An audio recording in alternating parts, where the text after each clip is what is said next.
ইয়েমেনের আলমোখা বন্দরে অস্ত্র বোঝাই দুটি জাহাজ পুরোপুরি পুড়ে ছাই হয়ে গেছে।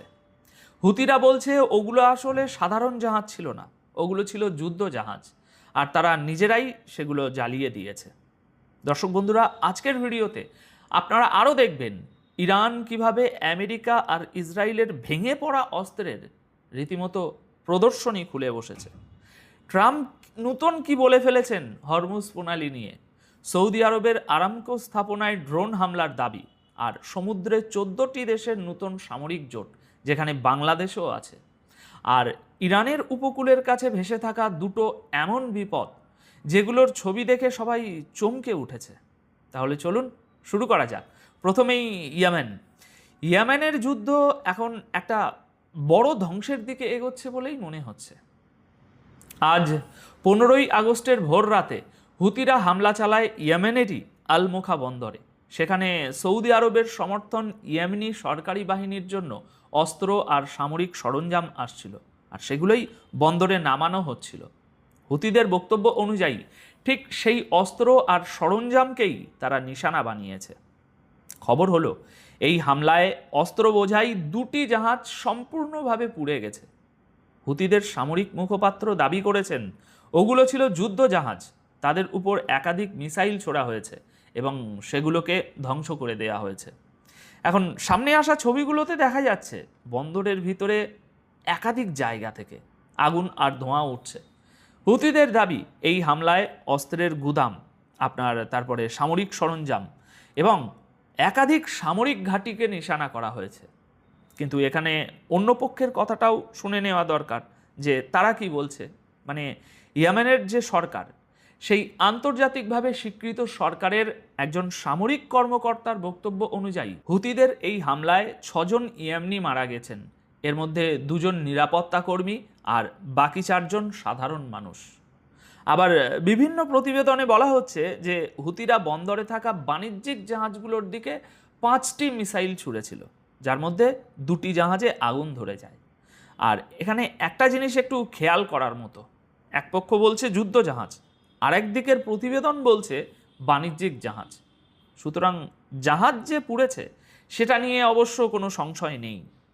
আলমোখা বন্দর এখন আর শুধু যুদ্ধের একটা ফ্রন্ট নয়, সৌদি আরব থেকে ইয়েমেনের সরকারি বাহিনীর জন্য অস্ত্র আর সামরিক সরঞ্জাম আসার যে রাস্তা, সেটাই এখন সরাসরি হুতিরা নিশানা করছে। এবার আসা যাক ইরানে।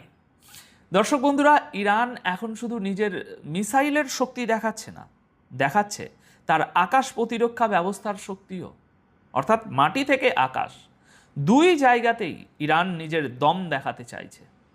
40 দিনের যুদ্ধের পরও ইরান তার নতুন এয়ার ডিফেন্স সিস্টেমের উৎপাদন আর সরবরাহ একদিনের জন্যও থামায়নি। আর এখন ইরান আমেরিকা ও ইসরায়েলের ওই যে ভূপাতিত করা অস্ত্র, সেই অস্ত্রগুলো দুনিয়াকে দেখাচ্ছে। একরকম ধ্বংসের প্রদর্শনী খুলে বসেছে তারা, যেন তারা বলতে চাইছে দেখে যাও আমাদের এয়ার ডিফেন্স আকাশ থেকে মাটিতে কি কি নামিয়ে এনেছে।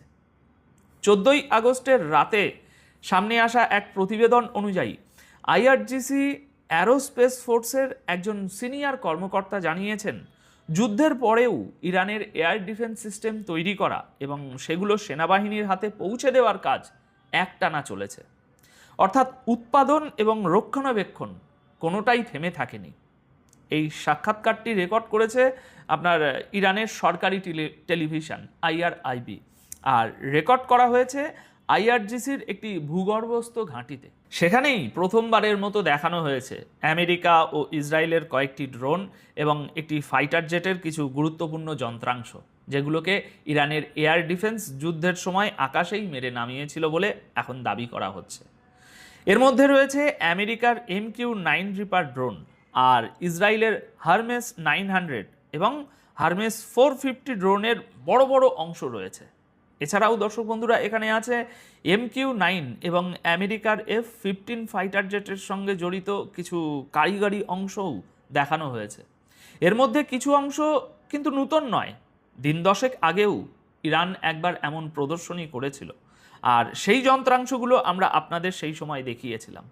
ওই কর্মকর্তার বক্তব্য অনুযায়ী জুন মাসে যুদ্ধবিরতির পর ইরান নতুন এয়ার ডিফেন্স সরঞ্জাম সরবরাহ করা শুরু করে দিয়েছে। অর্থাৎ ইরান বলতে চাইছে যুদ্ধের পর তারা শুধু নিজেদের ক্ষতি পুষিয়ে নেওয়ার কাজ করেনি, বরং আকাশ প্রতিরক্ষার নতুন ক্ষমতা আর অস্ত্রের সরবরাহ দুটোকেই আরও এগিয়ে নিয়ে গিয়েছে।